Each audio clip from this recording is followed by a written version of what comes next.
Bismillahirrahmanirrahim. Bismillahirrahmanirrahim and Assalamu alaikum. Welcome back to Oriental Public School online teaching platform. Class 6 के biology class में एक बार फिर आप सबको वेलकम करते हैं. Today I'm going to teach you the topic plants organs. Plants organs. Before starting the new topic, I'm going to revise the old topics. So far we have studied all these topics. First topic was about cell. In cell we have studied cell is a basic structural and functional unit of all living organisms. Then cell combine, they form tissues. We have different kinds of tissues in plants and animals. Then these tissues combine, they form organs. Organs in our body like heart, stomach, brain, spinal cords, all these are organs. Then these organs combine, they form systems. Systems like digestive systems, circulatory system, respiratory system, muscular systems, skeletal systems. These systems are consist of different kinds of organs combinations. After that, different kinds of systems combine, they form organisms. For example, look at my body or look at your own body. You are an organism and I am also an organism. My body basically consists of different kinds of systems.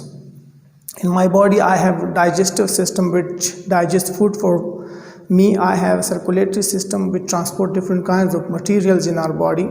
I have nervous systems which coordinates my all body parts. I have excretory system which remove different kinds of waste materials from my body.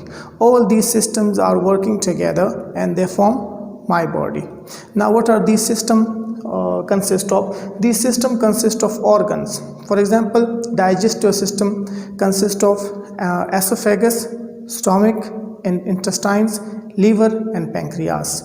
These organs combine, they form digestive systems, and likewise other systems are also consist of different kinds of organs. Then these organs are further consist of different kinds of tissues. For example, in our bodies, our organs consist of epithelial tissues, muscular tissues, connective tissues, and epithelial tissues, connective tissues, muscular tissues, and nervous tissues. These tissues combine to form our organs, and these tissues are further consist of cells. Right? So this is you can say the organizations of our body. In our body, cells are organized in this manner. Again, cell is a basic structural and functional unit of life. Same cells combine, they form tissues. Different tissues combine, they form organs. Different organs combine, they form organ systems, and different kinds of organ system combine, they form an organisms. Right? Now come to the plants organ systems. जिस तरह हमने यहाँ पे organ system के बारे में पढ़ा, organ system animal के मुख्तलिफ किस्म के बॉडी उसको बनाती है, बॉडी के अंदर जो फंक्शंस हो रहे हैं उसको करवा रहे हैं.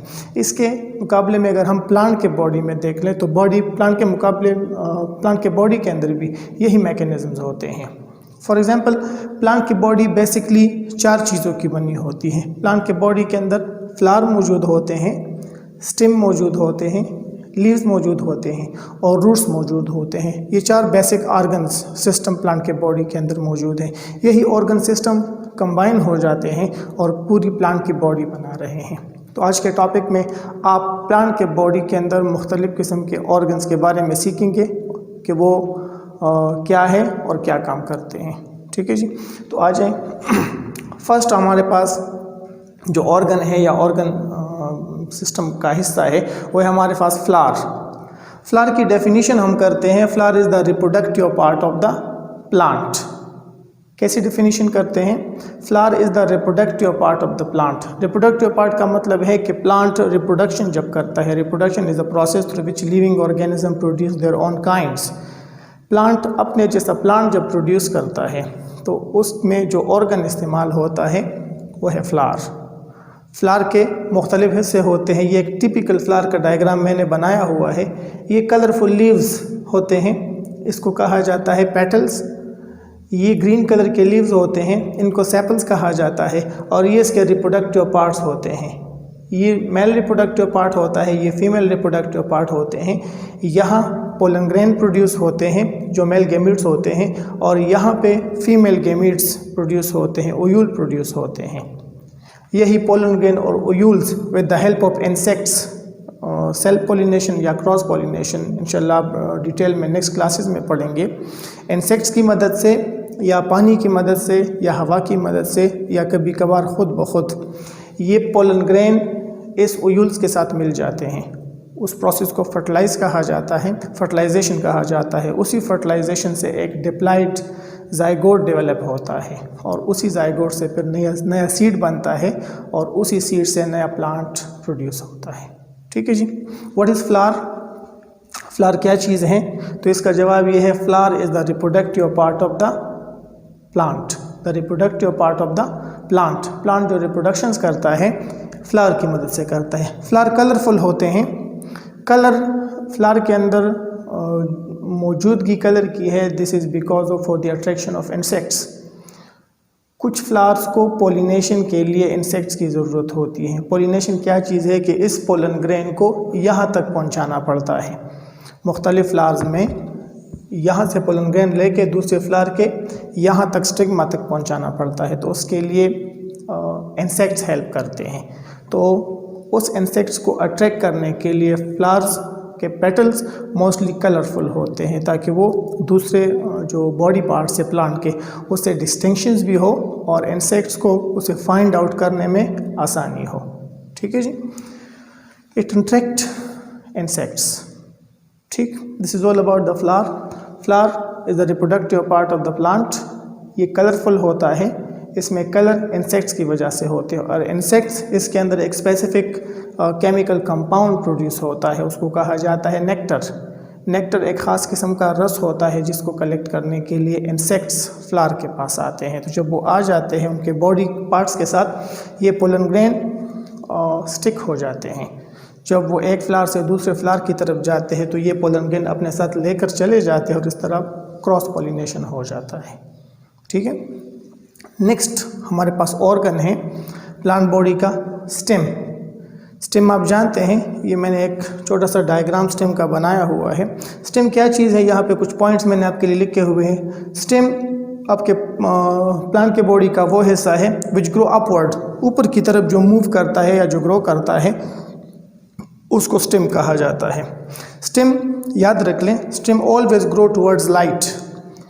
स्टेम लाइट की तरफ मूवमेंट करता है, जहाँ पर भी लाइट होगी स्टेम की मूवमेंट उस तरफ होती है। क्यों करवाते हैं? स्टेम के ऊपर लीव्स लगे होते हैं, लीव्स के अंदर ग्रीन कलर का पिगमेंट होता है क्लोरोफिल। वो क्लोरोफिल फोटोसिंथेसिस करता है with the help of light. तो स्टेम की मूवमेंट लाइट की तरफ इसलिए होती है ताकि लीफ के ऊपर लाइट पड़ सके और प्लांट फोटोसिंथेसिस कर सके। ठीक है। It carry water and salt to the leaves. तीसरा काम स्टेम का क्या है? तीसरा काम स्टेम का है कि ये ज़मीन से वाटर और साल्ट एब्जॉर्ब कर लेती हैं और वो वाटर एंड साल्ट स्टेम के थ्रू लीव्स तक पहुंचते हैं। लीव्स में फिर फोटोसिंथेसिस के दौरान यही साल्ट और वाटर कंबाइन होते हैं, उससे फूड प्रोड्यूस होता है। फिर वो प्लांट खुद भी यूज़ करते हैं, दूसरे लिविंग ऑर्गेनिज्म भी उसको यूज़ करते हैं। और चौथा पॉइंट है, it also bring food from leaves to the roots. Stem का चौथा फंक्शन ये है, जब फोटोसिंथेसिस हो जाता है तो लीव्स के अंदर फूड प्रिपेयर हो जाता है। वो फूड ज़्यादा होता है मिकदार में, लीव के अपने इस्तेमाल से ज़्यादा होता है, तो वो एक ख़ास टिश्यूज़ के थ्रू स्टेम से होकर रूट्स तक पहुंचता है। कुछ स्टेम के अंदर जमा हो जाता है और कुछ रूट तक के अंदर भी जमा होता है। रूट और स्टेम के सेल उसको यूटिलाइज भी करते हैं। तो स्टेम का इसमें रोल ये हो जाता है कि लीव से रूट तक खुराक स्टेम के थ्रू पहुंचता है। ठीक है जी। स्टेम का फंक्शन फिर से देख लें, ये अपवर्ड ग्रो करता है, हमेशा लाइट की तरफ ग्रो करता है।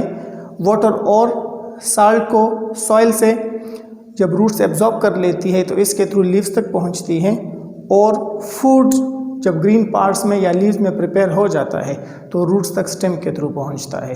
ये 4 पॉइंट्स इसके काम हो जाते हैं। अगला हमारे पास ऑर्गन है लीफ या लीव्स, मैंने लिखा हुआ है। लीव्स ग्रीन कलर के होते हैं, they are green colour. Green colour इसमें क्यों पाया जाता है ये आप ऑलरेडी पढ़ चुके हैं। इसमें क्लोरोप्लास्ट होता है। क्लोरोप्लास्ट के अंदर एक ग्रीन कलर का पिगमेंट होता है, उसको क्लोरोफिल कहा जाता है। यही क्लोरोफिल लाइट एनर्जी को ट्रैप करता है and convert it into chemical energy in the form of food. ठीक है जी। फोटोसिंथेसिस इसी ग्रीन कलर पिगमेंट की वजह से होता है। तो यहाँ मैंने अगला काम इसका लिखा हुआ है, लीव्स डू फोटोसिंथेसिस। ये फोटोसिंथेसिस का प्रोसेस करते हैं। फोटोसिंथेसिस क्या है? Photosynthesis is a chemical process in which green parts of the plant absorb sunlight and convert that sunlight into chemical energy, and with the help of that energy carbon dioxide and waters are combined to form glucose। ठीक है जी। क्या किया जाता है? Photosynthesis के दौरान plant ज़मीन से पानी ले लेता है, हवा से कार्बन डाइऑक्साइड गैस ले लेता है, पानी और कार्बन डाइऑक्साइड गैस को कंबाइन कर लेता है और उसको ग्लूकोज में कन्वर्ट करवा देता है।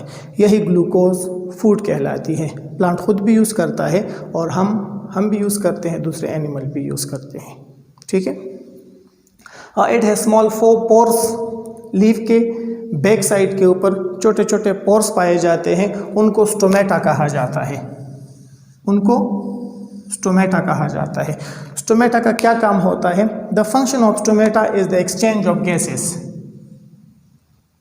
Exchange of gases. Carbon dioxide gas होता है जिसकी ज़रूरत होती है फोटोसिंथेसिस में।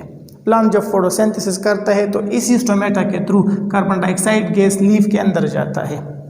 फोटोसिंथेसिस के दौरान oxygen gas as a by product produce होता है। उसकी ज़रूरत लीफ के अंदर नहीं होती, प्लांट के बॉडी के अंदर नहीं होती, वो इसी स्टोमेटा के थ्रू बाहर निकलता है। O2 बाहर निकल जाता है। तो स्टोमेटा का पहला फंक्शन हो गया, या पोर का पहला फंक्शन हो गया, the exchange of gases occur through stomata और दिस पोर। और दूसरा काम इसका ये हो जाता है कि दे रिमूव एक्स्ट्रा वाटर। पानी का रिमूवल भी यहाँ से होता है। वो एक्स्ट्रा तो नहीं होता, लेकिन गर्मियों में जब प्लांट को गर्मी लगती है, उनकी बॉडी का टेम्परेचर बढ़ता है, तो प्लांट के बॉडी से वाटर ट्रांसपायर होता है in the form of water vapours, और वो वाटर वेपर्स इन स्टोमेटा के थ्रू निकलते हैं, जिससे हीट जो वाटर ट्रांसपायर हो जाता है वेपर्स में कन्वर्ट हो जाता है। प्लांट बॉडी से हीट वो बाहर लेकर चले जाते हैं और रिमेनिंग बॉडी का टेम्परेचर प्लांट का नॉर्मल हो जाता है। ठीक है जी। फिर से देख लें। लीव्स ग्रीन कलर के होते हैं, फोटोसिंथेसिस करते हैं, इनके अंदर छोटे छोटे से पोर्स होते हैं, उनको स्टोमेटा कहा जाता है। स्टोमेटा के थ्रू गैसेस एक्सचेंज होते हैं और वाटर भी रिमूव होता है। ट्रांसपिरेशन इसके थ्रू होता है। ठीक है। नेक्स्ट लास्ट ऑर्गन है हमारे पास रूट्स। रूट्स प्लांट के बॉडी का वो हिस्सा है जो अंडरग्राउंड पाया जाता है, ज़मीन के अंदर पाया जाता है। इसका फंक्शन क्या है? It anchor the plant in the soil. Plant को सॉइल के अंदर एंकर करवाता है या गाड़ लेता है। ठीक है ना। एंकरिंग का मतलब है वो वहाँ पे मजबूती से कड़ा हुआ होता है, इसको एंकरिंग कहा जाता है। दूसरा काम इसका ये होता है absorb water and minerals from the soil. Roots के अंदर छोटे छोटे से हेयर्स लाइक स्ट्रक्चर होते हैं, उनको रूट हेयर्स कहा जाता है। ये रूट हेयर्स रूट के सेल्स के सरफेस एरिया को इंक्रीज करते हैं। इन रूट हेयर्स के इर्द गिर्द सॉइल पार्टिकल्स होते हैं, उसके अंदर पानी मौजूद होता है और साल्ट या मिनरल्स मौजूद होते हैं। वो मिनरल्स पानी के अंदर डिज़ोल्व होते हैं। प्लांट के रूट हेयर्स पानी को और मिनरल को एब्जॉर्ब कर लेते हैं। एब्जॉर्प्शंस के थ्रू फिर ये पहुंचते हैं रूट्स के दूसरे सेल को, फिर स्टेम को पहुंचते हैं और स्टेम से लीफ तक पहुंच जाते हैं। ठीक है। रूट क्या काम करता है? पहला काम ये करता है anchor the plant in soil, और दूसरा काम ये करता है it absorb water and minerals from the soil for the process of photosynthesis. Photosynthesis के प्रोसेस के लिए पानी की ज़रूरत होती है और ये रूट एब्जॉर्ब करता है। ठीक है। These are the different kinds of organs in the plant body. ठीक है जी। ये तमाम ऑर्गन्स मिलके प्लांट के बॉडी को बनाते हैं। फिर से देख लें। पहला पार्ट या पहला ऑर्गन प्लांट के बॉडी का होता है फ्लावर, उसका काम होता है रिप्रोडक्शन करना। दूसरा पार्ट स्टेम है। स्टेम प्लांट के बॉडी या लीव्स के दूसरे पार्ट जो है उसको सपोर्ट भी करवाता है, इसका दूसरा काम ये होता है कि ये पानी को रूट से लीव्स तक पहुंचाता है। और तीसरा काम ये है कि रूट के अंदर जो खुराक बन जाता है उसको लीव्स के अंदर जो खुराक बन जाता है उसको फिर रूट तक पहुंचाना इसका काम होता है। ठीक है, लीव्स के अंदर जो खुराक बन जाता है उसको रूट्स तक पहुंचाना इसका काम होता है। राइट। तीसरा पार्ट लीव्स हैं। लीव्स ग्रीन कलर के होते हैं, उसी ग्रीनरी की वजह से ये फोटोसिंथेसिस करते हैं। उसके ऊपर छोटे पोर्स पाए जाते हैं, उनको स्टोमेटा कहा जाता है। स्टोमेटा के through plant exchange of gases करता है और अपने बॉडी का टेम्परेचर रेगुलेट करने के लिए वाटर भी इसी पोर्स के थ्रू रिमूव करता है। लास्ट पार्ट रूट है। रूट का पहला काम it anchor the plant into the soil, दूसरा काम absorb water and mineral from the soil. ठीक है, इसके अंदर रूट हेयर्स होते हैं, हेयर लाइक प्रोजेक्शंस इसके सेल से निकलते हैं, उनको रूट हेयर्स कहा जाता है। यही रूट हेयर्स वाटर और मिनरल्स को एब्जॉर्ब करते हैं, फिर स्टेम के थ्रू लीव्स तक पहुंचाते हैं, वहाँ पे फोटोसिंथेसिस के थ्रू उससे फूड प्रिपेयर होता है। ठीक है, आपके ये लेक्चर का एंड है, यहाँ पे लेक्चर कंप्लीट हो जाता है। यहाँ पे आपके लिए मैंने होमवर्क दिया हुआ है, describe organ system in plants. जितने भी ऑर्गन सिस्टम हमने पढ़े यहाँ पे ये सब आपने डिस्क्राइब करने हैं। ठीक है जी, थोड़ा थोड़ा सा आपने डिस्क्राइब करना है और इसको याद भी करना है। ठीक है, थैंक यू सो मच। इंशाल्लाह फिर नेक्स्ट लेक्चर में फिर मुलाकात होगी। अस्सलाम वालेकुम।